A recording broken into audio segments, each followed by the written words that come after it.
রোহিতের বদনাম মুছে দেওয়ার পর এবার তথার খুনিকে খুঁজে বার করলো ফুলকি। হ্যাঁ বন্ধুরা, এমনটাই দেখা যাবে। তাই সম্পূর্ণ জানতে ভিডিওটিতে লাইক দিয়ে চ্যানেলটি সাবস্ক্রাইব করে দেখতে থাকো। গল্পের শুরুতে দেখা যাবে সবাই মিলে এয়ারপোর্ট আসার আগেই একটা হোটেলে যায় খাওয়ার জন্য। তারপরে সবাই মিলে তাড়াতাড়ি করে খেতে বসে আর রোহিত আর ফুলকির জন্য অপেক্ষা করতে থাকে। হঠাৎ করেই লাবু রুদ্র দিকে তাকিয়ে কেমন যেন দেখতে পায় যে রুদ্র টেনশন করছে। তখন লাবু এগিয়ে যায় রুদ্রের কাছে আর গিয়ে বলতে থাকে, কি ব্যাপার রুদ্র, তুমি কি কোনো ব্যাপারে চিন্তিত? তোমার কি টেনশন হচ্ছে? মনে হচ্ছে ভিতরে ভিতরে তুমি খুব চিন্তা করছো। আচ্ছা বলো তাহলে, তাহলে দেখবে সব ঠিক হয়ে যাবে। তখনই রুদ্র এইসব কথা শুনে আর সহ্য করতে পারে না, সাথে সাথে লাবুর উপর রেগে যায় আর বলে, কি ব্যাপার, কি নিয়ে চিন্তা করবো আমি? সবসময় তোমার কৈফিয়ত চাই তাই না? এখন কি এগুলো নিয়ে তোমার কাছে আমি কৈফিয়ত দেবো? না, এগুলো নিয়ে তোমার কাছে আমি কোনো কৈফিয়ত দিতে পারবো না। যা শুনে মাস্টার মশাই সহ সবাই অবাক হয়ে রুদ্রর দিকে তাকিয়ে থাকে। তখনই হঠাৎ করেই রুদ্র দেখতে পায় যে সবাই রুদ্র দিকে তাকিয়ে আছে। তখন রুদ্র মনে মনে বলতে থাকে, কি হলো ব্যাপারটা, কি করলাম এটা আমি? না না, আমার সবকিছু গন্ডগোল হয়ে যাচ্ছে। আমি কেন এখানে মাথাটা গরম করলাম? তারপরে হঠাৎ করে মাস্টার মশাই রুদ্রকে বলে ওঠে, কি ব্যাপার রুদ্র, তোমার কি কোনো ব্যাপারে খুব চিন্তা হচ্ছে নাকি? তুমি কি টেনশন করছো কিছু নিয়ে? না হলে এরকম করে হঠাৎ করে লাবুর উপর রেগে গেলে কেন? লাবু এরকম তোমাকে কি বলেছে যে তুমি এমন ভাবে লাবুর উপর রেগে গেলে? তখনই রুদ্র অবাক হয়ে যায়, তারপর বলতে থাকে, নানা মাস্টার মশাই, তেমন কোনো ব্যাপার না। আসলে একটা বিষয় নিয়ে না আমি খুবই টেনশনে ছিলাম, আমার মাথা থেকে যাচ্ছিলই না। তাই হঠাৎ করে লাবু যখন চিন্তার কথা বললো না, কেমন যেন রিয়েক্ট করে ফেলেছি, সরি লাবু, সরি। তারপরে মাস্টার মশাই বলতে থাকে, তোমার হঠাৎ করে এমন কি হয়ে গেল যে বারবার করে তোমাকে সরি বলতে হচ্ছে? তখনই রুদ্র বলতে থাকে, এসো লাবু, খেতে বসবো। তারপরেই রুদ্র খেতে বসে লাবুকে নিয়ে, কিন্তু লাবুর মনটা খারাপ হয়ে যায়। ওইদিকে তখনই মাস্টার মশাই বলতে থাকে, আরে তমাল দেখ, ফুলকি আর রোহিত কোথায়, ওরা কেন আসছে না? তখনই তমাল দেখতে যাবে, তখনই ফুলকি আর রোহিত চলে আসে। তারপরে রোহিতকে বলতে থাকে, কি রে, তোদের দেরি হলো? তখন রোহিত বলে, এই তো একটু কাজ ছিল। তারপরে সবাই খেতে বসলেই ওইদিকে রুদ্র মনে মনে ভাবতে থাকে, এবারই ওই মিনিস্টার কি জন্য ডেকেছিল সেই ব্যাপারটা উঠাতে হবে, জানতে হবে। মিনিস্টারই কিছু কি জানতে পারলো নাকি ফুলকি একবারই কিছু বলে আসলো, সেই ব্যাপারটা জানতে হবে। হঠাৎ করেই রুদ্র খেতে খেতেই রোহিতকে বলতে থাকে, কিরে রোহিত, তোদের এত দেরি হলো আসতে? তখন রোহিত বলে, ওই মিনিস্টার ডেকেছিল আর কি। তখন মাস্টারমশাই বলে, কেন, ওনারা কি কিছু জানতে পারলো কে এই সবকিছু পিছনে ছিল? তখন রোহিত বলে, না, আসলে আমাকে জিজ্ঞাসা করার জন্যই ডেকেছিল যে আমার কোনো শত্রু আছে কিনা, যে শত্রু এই রাজাবাবুকে দিয়ে জামাল ভাইকে দিয়ে এই কাজটা করিয়েছিল সেসব জানার জন্য। তখনই ফুলকি বলতে থাকে, জামাল ভাই বলেছিল তো যে ওই রাজাবাবু জামাল ভাইকে বলেছিল স্যারকে এই ড্রাগগুলো দিতে। আর তাছাড়া এখনো তো রাজাবাবুর কোনো রকম কোনো খোঁজ পাওয়া যায়নি। কি জামাইবাবু, আপনার রাজাবাবু সম্পর্কে কোনো আন্দাজ আছে? যা শুনে রুদ্র তখনই জল খাচ্ছিল আর হঠাৎ করে ভীষণ লেগে যায়, যা দেখে সবাই অবাক হয়ে তাকিয়ে থাকে। তারপরে দেখা যাবে ফুলকি বলতে থাকে, কি ব্যাপার জামাইবাবু, আপনার তো ভীষণ লেগে গেল। তারপরে সবাই মিলে খেতে থাকে।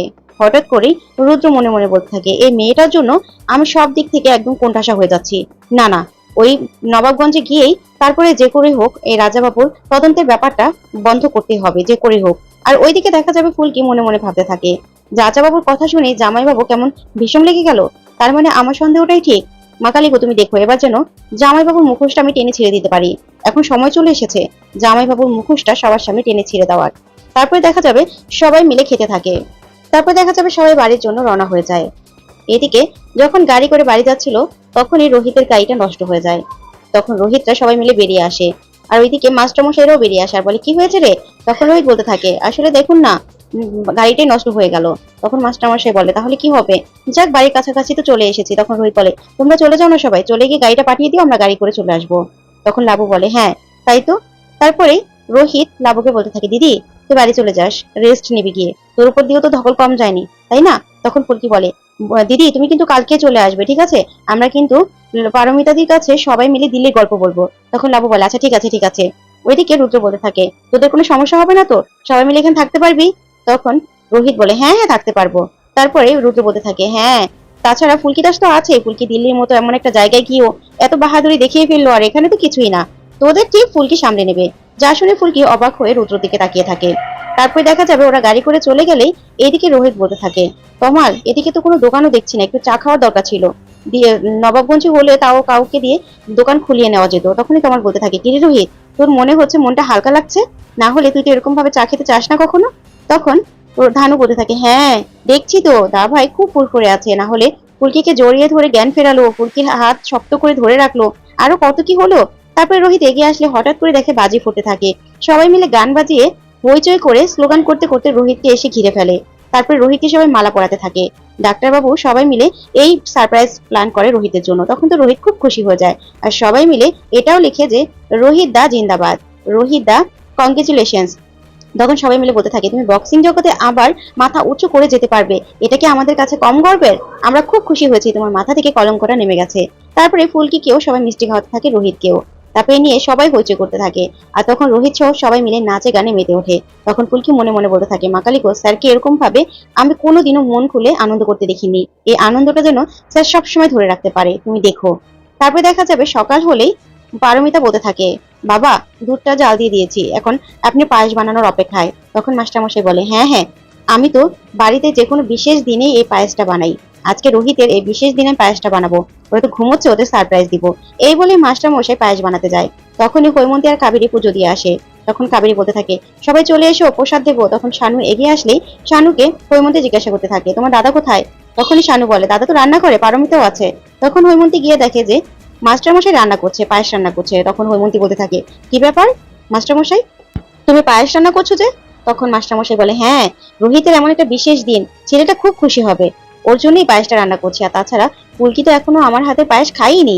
যা শুনে হৈমন্তী পুরো রেগে যায় আর বলতে থাকে মাস্টারমশাই তোমার কি বুদ্ধি লোপ পেলো নাকি? তুমি ওই রোহিতের জন্য এই পায়েস রান্না করছো? তুমি একমাত্র তথার বিশেষ দিনই তথার জন্য পায়েস রান্না করতে, তুমি এখন রোহিতের জন্য রান্না করবে? আর এই কথাগুলো অরুণা, ফুলকি, রোহিত সহ সবাই মিলে শুনতে থাকে। তখন রোহিত আর ফুলকি তো অবাক হয়ে যায়। তারপরে হৈমন্তী বলতে থাকে যে কিনা আমার ছেলে তথার খুনি, তাকে তুমি এই বিশেষ দিনে তুমি পায়েস খাওয়াবে? সে কে বদনাম করেছিল, সে কে বদনাম করিয়েছিল, কোন কলঙ্ক নেমে গেল সেটা তো আমার দেখার বিষয় নয়, কিন্তু ও ওর দাদাকে খুন করেছে। তখনই মাস্টারমশাই বলতে থাকে হৈমন্তী ব্যাস হয়েছে, অনেক বলেছো তুমি, এই ছেলেটাকে আর তুমি এরকম ভাবে বলো না, আজকে ওর একটা বিশেষ দিন, তুমি প্লিজ এরকম ভাবে নষ্ট করে দিও না। অনেকদিন পরে ছেলেটার মুখে হাসি ফুটেছে। তখন তখন রুদ্র আর লাবুও সেখানে চলে আসে, আর ওরাও এসে এই ব্যাপারগুলো দেখতে থাকে। আর রোহিতের খুব মন খারাপ হয়ে যায়। তখন হৈমন্তী মাস্টারমশাইকে বলতে থাকে আমার ছেলেকে আমার কাছ থেকে কেড়ে নিয়ে এখন মেজো বউ ওর ছেলেকে নিয়ে আনন্দ করবে, সেটা কিছুতেই হতে পারে না। এই পায়েস তুমি আজকে কিছুতেই রান্না করতে পারবে না। এই বলে পায়েসের কড়াইটা নিয়ে চলে যায় মেসিং এর কাছে। ওইদিকে লাবু বলতে থাকে মা দাঁড়াও, কিন্তু কিছুতেই আটকাতে পারে না। হৈমন্তী সম্পূর্ণ পায়েস ফেলে দেয়। তখন লাবু বলতে থাকে মা তুমি কি পাগল হয়ে গেলে, তুমি এসব কি করছো, কি করছো তুমি? তখনই অরুণা মাস্টারমশাইকে বলতে থাকে দাদা আমার ছেলে একটা বদনাম মুছে গেছে তো কি হয়েছে, ওটা হাজারটা বদনাম রয়েছে, সেটা সেটা কি মুছে দেওয়া যাবে দাদা? ওর দাদাকে যে ও খুন করেনি সেটা কি কেউ বিশ্বাস করবে? কি করে বিশ্বাস করবে? তখনই হৈমন্তী অরুণাকে এসে বলতে থাকে মেজো বউ একদম বড় বড় কথা বলবে না, তোমার ছেলে আমার ছেলেকে মেরে ফেলেছে, না হলে আমার ছেলে কি ছাদে এমনি এমনি গিয়েছিল? দিল্লি ছাদ থেকে আমার ছেলে ঝাঁপ দেয়নি, তোমার ছেলেকেই আটকাতে গিয়েছিল, আর তখনই আমার ছেলে পরে পরে মারা যায়। এই বলে রুদ্রর কাছে আসে, আর এসে বলে কি ব্যাপার রুদ্র, তুমি তো ছিলে ওখানে, বলো। তখন রুদ্র বলে মা তুমি ঠান্ডা হও, মাথা ঠান্ডা করো। তখন রুদ্র মনে মনে বলতে থাকে কি ব্যাপার, এগুলো আবার কেন খুঁড়ে খুঁড়ে উঠাচ্ছে, আমি তো কিছু বুঝতে পারছি না। তারপরে দেখা যাবে ফুলকি অরুণাকে বলতে থাকে মা তুমি কেন এসব নিয়ে ভাবছো বলো তো? স্যারের এই বদনামটা যেহেতু মুছে গেছে, তথাদাকে যে স্যার খুন করেনি সেই বদনামটাও মুছে যাবে, তুমি একদম চিন্তা করবে না, এই বদনাম মুছে দেবো আমি। যা শুনে হৈমন্তী অবাক হয়ে তাকিয়ে থাকে, আর ওইদিকে রুদ্র ভয় পেতে থাকে যে এবার আবার ফুলকি দাস কি করবে কে জানে, এই রোহিতের এই বদনাম মুছে দেওয়ার জন্য এতদিন পরে এই কথাগুলো কেন উঠলো এখানে। তখনই ফুলকি বলতে থাকে যে যাই করুক না কেন, স্যারের মাথায় কোনো বদনাম আমি থাকতে দেবো না, যেটা স্যার করেনি সেটা মাথায় নিয়ে স্যার কিছুতেই ঘুরবে না, আর আমি এটা প্রমাণ করে দেবো যে তথাদাকে স্যার খুন করেনি। তখন এই কথা শুনে অরুণা খুশি হয়ে যায়।